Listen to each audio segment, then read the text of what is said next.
So, continuing on with my presentation, like as I said, in 1977 to 1990, things just started evolving. So, one of the big things was you had affordable 8-bit computers in a lot of homes, and then they kind of started to give way to 32-bit personal computers, which were much more powerful and allowed you to do much more things. One of the key things 32-bit personal computers was a graphical user interface. This is actually one of the stories of Apple's kind of major failings in the 1970s. They released the Lisa, the Apple Lisa, which was one of the first computers with a graphical user interface. And the problem with it was not that it was hard to use, it was actually very easy to use. As you can see, it looks much like computer interfaces of today, but it was incredibly expensive, especially for 1977. It cost $10,000 to own a Apple Lisa, and obviously back then $10,000 was a lot of money. I mean, it's a lot of money even today. Uh, Along with that, you had still kind of like your legacy 8-bit computers such as the Commodore 64, which really popularized computers specifically because of gaming. So the Commodore 64 is actually known as one of the best-selling personal computers of all time, probably one of the greatest 8-bit computer systems, and you can really attribute that actually to gaming, I think. It just came with a slew of games. It was actually one of my first personal computers as well. Um, I have a demonstration of the Commodore 64 just to kind of give you an idea. This is what it looks like when you boot it up. It was very easy to use. In fact, most of the software that came with it would tell you to load a certain disk or something. You just ran a load quotes and then the star to just look for whatever program it could find, and then comma 8, comma 1. I still remember this from back in the 90s when I had one, and then you would hit OK. It would search for the program, and it would load it. Now, if you had a tape drive, it was a little bit different. You had to press play on the tape, and it took like 10 minutes, but the disk drive was relatively quicker for the time.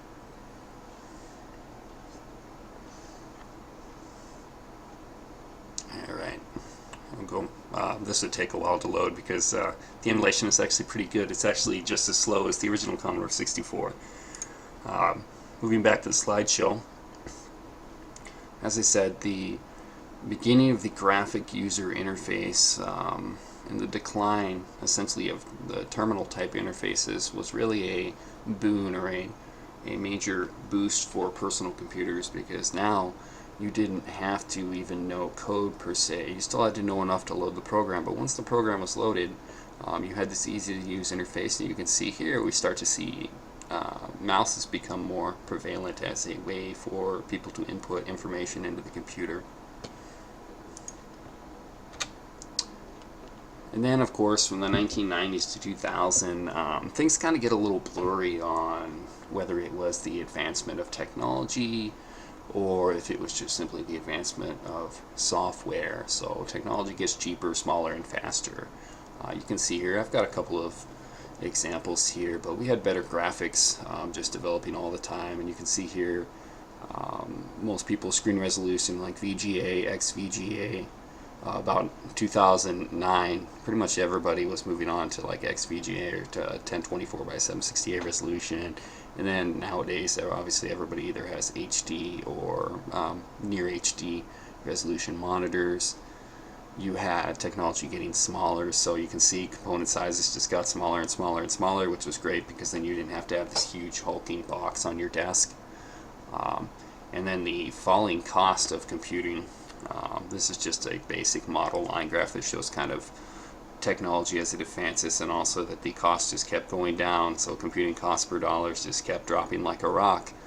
So computers no longer cost thousands of dollars. You could get computers for hundreds of dollars. And along with that, as I said, technology got faster. So you can see CPU speeds increase exponentially over the years till about 2005, when the whole CPU speed war kind of ended and we went with more of an efficiency-based model. And then also in 1990, you kind of had what would be called the rise of portable personal computers. And this again can be attributed to advancements in technology, specifically battery technology, because the Osborne 1, most people would call that the first personal portable computer, but the problem with the Osborne 1 was it took a external power source to operate. So you could carry it around, you can see a picture of it here, but you still had to plug it into an outlet. Then you had battery technology start coming out that could power these computers without an external power source, and you had shrinking size of circuits, transistors, smaller IC chips, and really the TRS-80 Model 200, of course there was a Model 100 which didn't have the fold down screen, was what we would consider the first notebooks to come out. This one, I picked the Model 200 as an example because it looks more familiar to us. You have the screen that folds down over the keyboard like so. And I've got a nice demonstration of kind of how we, about 1981, started seeing portable devices. So the real question is will portable personal computers kind of eclipse desktop computers? And really the question no longer is if it's going to happen, but when it's going to happen. Based on most of the information that I could gather, that's already happening right now. So about 2014, 2015, there are more millions of global users of mobile portable personal computer devices versus desktop personal computers, and I expect that trend to increase with smartphones, tablet PCs, and laptops, because it's just easier for people to own a laptop than have to haul around a desktop. And then you have today into the future. So what does the future hold for personal computers? Well, based on what we can see or what we know, my personal education is that, of course, things are going to continue to get faster, smaller devices, and we're going to have more innovation on portable devices. One of the biggest innovations, if you've kind of been following the news, the last 5 or so years is touchscreens. Now, touchscreens have been around for a while, but the iPad was, again, Apple innovating, was one of really the first mass-marketed touchscreen devices that was super successful. You had a couple of smartphones before that, I mean, like the BlackBerry and stuff, but the iPad really kind of paved the way for touchscreen devices. And then things just started getting smaller. So you have like Google's portable computer watch, which is, you know, more of a prototype, but it's really interesting to see that you have a computer now that can fit on your wrist versus computers only about 60 years ago that would fill an entire house or room.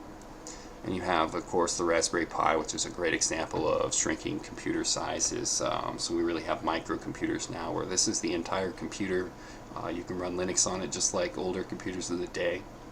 Then you have one big thing happening right now in the industry for personal computers is virtual reality. So projects that are kickstarted or funded by enthusiasts such as the Oculus Rift are really kind of paving the way for virtual reality, which I expect to be a big thing in the future. And then another point I'd like to bring out before we conclude this presentation is disposable technology. So I've got a big pile of thrown away cell phones here. It seems to me that a lot of time now, computers, you buy them, you use them, they either break or they reach their life cycle and you throw them away. You don't upgrade computers anymore like you used to. Laptops are very self-contained. My personal iPad, obviously, it's not easy to open this thing up and fix anything on it. If you've ever tried to open an iPad to fix a screen or replace the battery, it's not exactly made to be opened up by the average person. And I expect that trend to continue, where technology becomes more of a disposable device versus something like the older computers where you would open it up, such as the Apple II and add expansion slots, expansion cards. Not to say that desktop computers will go away completely. They obviously have their place. They'll probably always be more powerful than portable or personal computers that are portable, but I think that the average consumer just finds it easier to have disposable portable electronics. And this concludes my presentation on the history of the personal computer. Again, my name is Owen Diamond, and this is my presentation for CIS 140.